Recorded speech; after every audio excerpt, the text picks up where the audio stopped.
I stood among the grand columns of the Washington Cathedral, feeling an ache in my heart that extended far beyond the simple sorrow of death.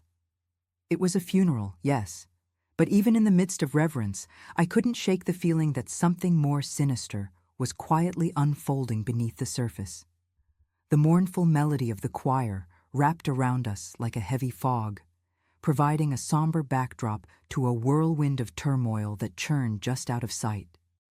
As my gaze swept across the sea of other mourners, I couldn't help but wonder how many of them were genuinely grieving and how many were quietly calculating their next financial move amid the tears cascading like silent rain, marking the air thick with both loss and ulterior motives. My name is Eleanor Van Wyck, and I inherited a legacy far richer than the gold that lined King Tut's tomb. At 68, I stand as a formidable figure overseeing a sprawling financial empire boasting holdings worth over $7 billion. My family has been intertwined with the corridors of power since the Gilded Age, a lineage steeped in both triumph and betrayal, where each thread weaves tales filled with ambition and duress. As I stood there, trapped in heavy expectations and an oppressive silence, the tension coiled tighter in my chest, constricting a breath I desperately wanted to take, but couldn't. It was as if the very walls of the cathedral were closing in, a specter of both grief and betrayal haunting the air. This funeral was for my late Uncle Samuel, a man whose name had become synonymous with both unrivaled business acumen and infamous scandals that haunted him like ghosts rising from the abyss of his past. As his niece, I found myself painfully ensnared in a web of family feuds and ruthless ambitions, where each hug and whispered condolence felt like a calculated move on a larger chessboard. Clandestine alliances forming, lurking behind the facade of grief that gripped us all with a vice-like hold.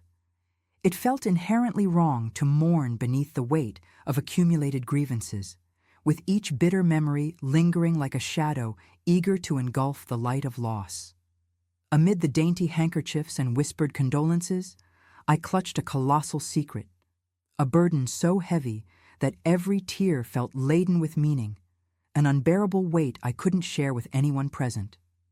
Just a week before his death, Samuel had summoned me to his sprawling estate in Georgetown, an extravagant mansion steeped in history and lingering whispers of times gone by, where the air was thick with stories of fortune and ruin.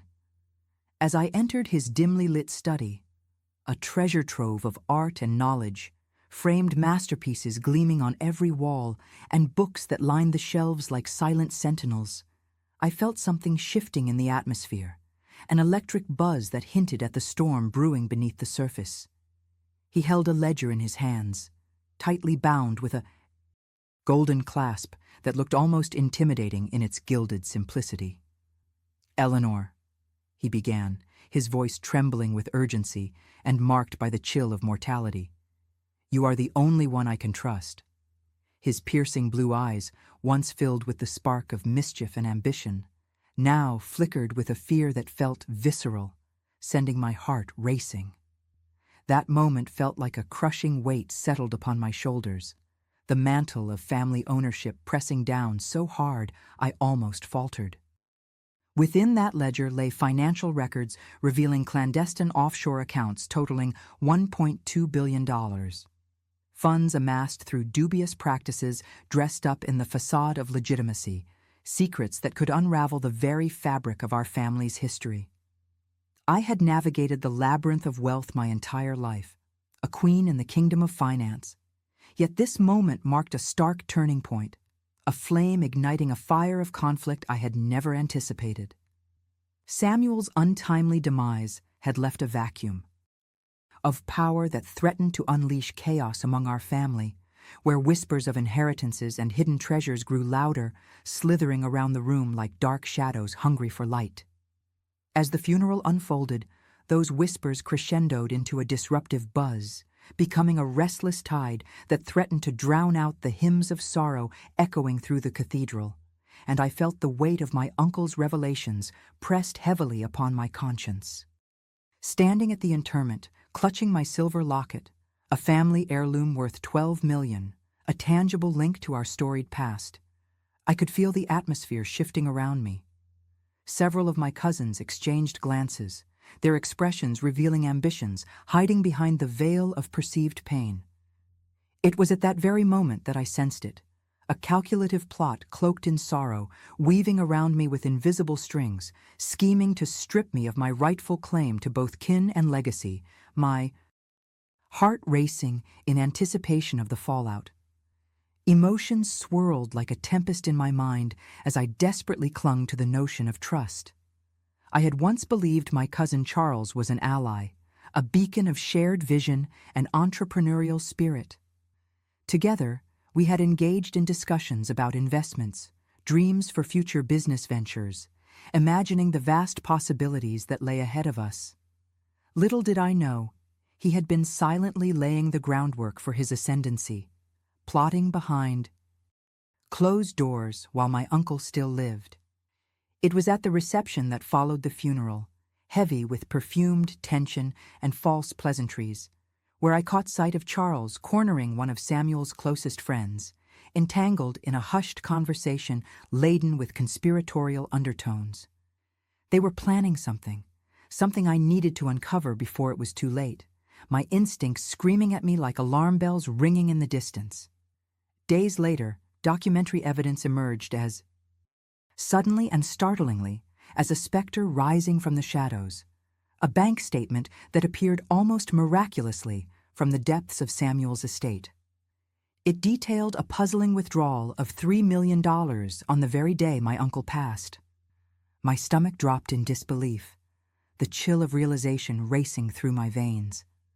With every echoing click of my heels on the polished marble floors, the pieces began to fit together like an ominous puzzle whispered into my mind, the truth unfolding like an intricate tapestry woven from both greed and desperation.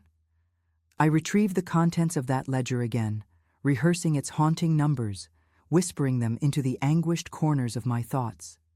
This was not merely about a profound loss. This was a tumultuous tug-of-war over power and legacy that threatened to unravel everything I had ever known, to tear apart the bonds that had once held us together. The day after the funeral, I organized a family meeting at our ancestral estate, a place adorned with crystal chandeliers that cascaded light like rain on mistresses of fortune. Relatives gathered around, their eyes glistening with greed masked as grief. The room buzzed with strained camaraderie. Faux smiles shared among family were laced with tension that felt palpable, a tightness knotting in my throat. Pulling the bank statement out for all to see, I knew I had to take control of this unfolding drama. What happened to the $3 million? I asked, feigning innocence, my voice steady, but the weight behind my words heavy. Like a struck match, the room fell silent, an electric charge cascading through the air like electricity in a storm. Tension began to bubble, roiling beneath the surface like an impending eruption, as their faces turned pale with unease. Charles attempted to dismiss it with a wave of his hand, but I wasn't willing to relent that easily. My uncle's death is not merely a tragedy, it presents a puzzle crafted with deceit. We need to address this now, I declared firmly, revealing the ledger like a sword poised for battle against the darkness. With each revelation, I watched as the fabric of familial bonds unraveled, threads of affection pulling apart. Factions formed, soft whispers morphed into harsh accusations swirling with disbelief, and suddenly the will became a dramatic battlefield, a stage where the actors donned masks of deceit and resentment.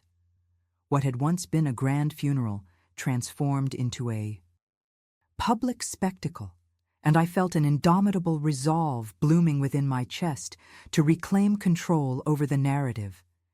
But now it was tinged with an urgency wrapped in clarity, an understanding that I was standing not only for myself, but for the legacy of our family. I recognized the truth. Wealth can breed both familial ties and insidious deceit, interwoven in a fabric that can fray at the most vulnerable seams. As I unveiled hidden truths lurking beneath the surface, my heart surged with determination, refusing to allow this mournful event to remain a mere backdrop for lies that threatened to drown us all. As whispers echoed through the hallowed halls of our family estate, I felt a renewed strength blossoming from within, a fierce desire to unearth the veracity buried beneath our shared sorrow. Through the chaos around me, I gleaned an essential truth. True power is not solely rooted in numbers, but lies in those who are willing to confront both legacies and their vulnerabilities. Amid the tempest of family drama, the realization dawned on me that the financial conspiracies embedded in our family could no longer remain hushed, buried like forbidden treasures beneath a facade of sorrowful mourning. In that moment of stark revelation, I felt reawakened, a phoenix rising from the ashes of familial discord, my spirit ignited by the fire of righteousness. I had faced the abyss of greed and emerged with a clearer purpose, determined to share this newfound wisdom. I recognized that trust is an intricate weave, often frayed through ambition and festering resentments. Wealth has the capacity to create complex affinities among us, yet it walks hand in hand with undeniable danger, a delicate balance always on the verge of collapse. The cacophony of voices began to calm as I realized that my words were resonating with a growing clarity amidst the discord. I urged my relatives to contemplate not just the numbers, but the legacy and the morality entwined within those greens. The moments of silence that followed felt charged, as if hidden truths lurked beneath the surface, waiting to be identified and addressed. I knew I had ignited a debate, one that could reshape not only our family's future, but its core ethics, forcing us to confront our motivations and values head-on. In the end, I pose a question that reverberates through the very essence of my existence, a haunting inquiry I contemplate deeply. What would you do in the face of financial deceit masked as grief? How resilient are the ties that bind our families through both loyalty and betrayal? Wealth may superficially present itself as a strength, but its shadows divulge vulnerabilities lurking beneath its surface. Where do you find your true power amid the shadows of fortune, where the gleam of gold can both blind and illuminate? In the heart of chaos, I forged my answer. True strength exists when one faces darkness with unflinching resolve, emerging with lessons learned from the storms of legacy that threaten to engulf. I am Eleanor Van Wyck, and this was just the beginning of a battle not only for an inheritance, but for the very soul of my family. A struggle to redefine trust in a world where love and ambition intertwine, sometimes in the most dangerous of dances. As I stood in that hallowed space among whispers of both grief and greed, I realized the truth would set me free, and I was prepared to unlock the doors to the darkness that sought to consume us all.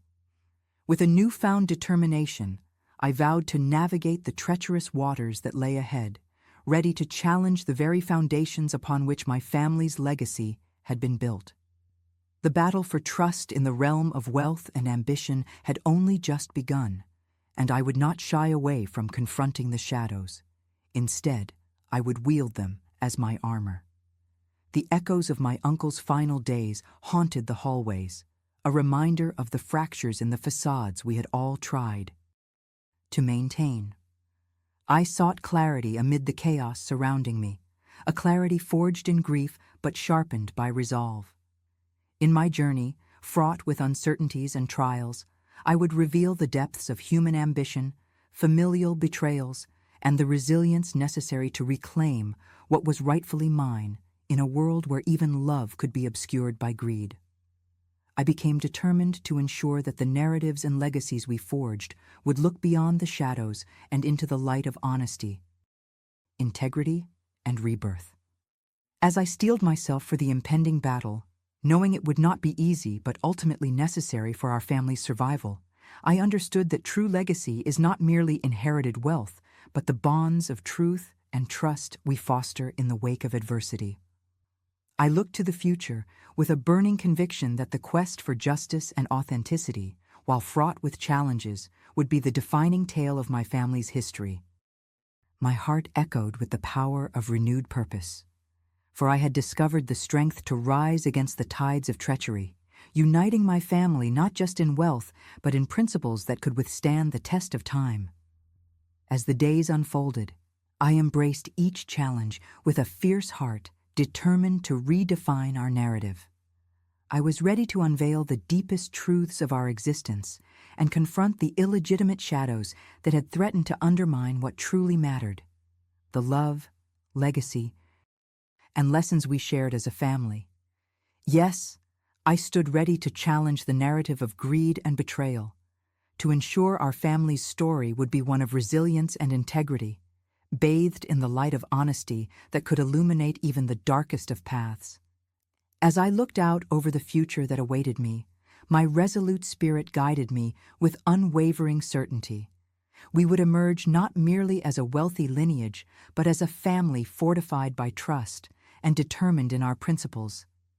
And so, with conviction resounding in each beat of my heart, I stepped boldly into a new chapter, prepared to reclaim the soul of my family from the depths of deceit, forever changed, but resolute in my mission for truth and reconciliation.